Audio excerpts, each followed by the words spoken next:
Hoje eu vou estar mostrando para você aqui um site, tá? O meu site para você estar realmente comprando seguidores aqui muito barato, conseguindo seus seguidores no Instagram aqui, tá? Praticamente de graça. Por quê? Porque é muito simples, rapaziada. Você vai receber de 20 minutos a no máximo 24 horas, tá? O teu pedido no teu perfil. É muito simples, o site é meu, tá? Não é site patrocinado, então eu garanto a entrega. Logo, rapaziada, fiqueifamoso.com, o link tá na descrição. Você vai estar acessando o site, tá? Aqui tem um super tutorial para você aprender como comprar no site, mas ó, já apresentando para você, aqui tem um menu, né? Aqui no menu, ó, você tem a opção de confirmar o pedido, onde tem todo o passo a passo para você resgatar o seu pedido, que é basicamente fazer o quê? Você vai escolher o seu pedido, né? Ah, eu escolhi aqui, ó, 100 seguidores está R$ 10. Você vai clicar para comprar. Comprou, você vai tirar print do comprovante, né? Sempre tem um comprovante. Aí você vai tirar print do comprovante, tá? E vai estar me enviando aqui via WhatsApp. Tá vendo o ícone do WhatsApp? Clica nele, certo? E me envia o comprovante e o teu perfil. E dentro de 20 minutos, no máximo 24 horas, você recebe, né, o teu pedido aí. Logo, rapaziada, vamos lá. Primeira coisa que eu vou fazer para vocês aqui, certo? Eu vou estar mostrando alguns clientes e tudo mais. Então vamos aqui no menu, né? Aqui a gente trabalha com seguidor, com curtida, com visualização, com comentário.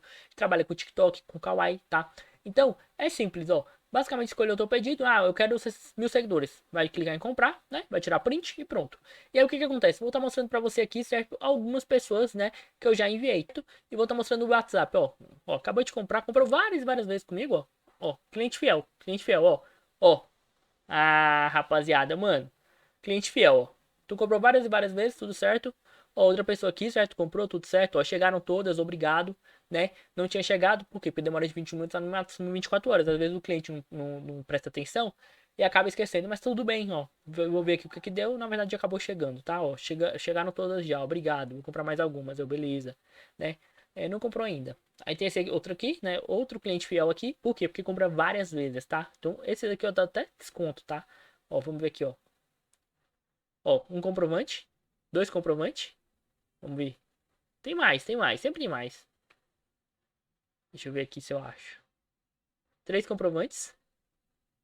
Ele tá sempre comprando. Deixa eu ver aqui, ó. Ó, chegou todos. Muito obrigado. Ó, outra aqui que eu comprei, ó. Comprou aqui, né? Vamos ver outra aqui, ó. Também enviei, não reclamou nada. Por quê? Porque já chegou. Tá? Aí tem cliente que logo não dá o feedback. Tudo certo. Não ligo, tá? Mas se der, é melhor. Ó, outro aqui, né? Vê outro aqui? Ó. Ah, aqui o comprovante, tudo certo e tal. Beleza, chegou. Esse aqui eu tirei o perfil dele, tá? Ah, não, tá aqui, ó. Chegou, eu tivesse tirado. Outra pessoa aqui, ó, comprou. Então a galera compra mesmo, tá? Então isso é pra você ver que realmente funciona, a galera compra, tá bom? É isso aí, gente. Até o próximo vídeo. Tchau, tchau.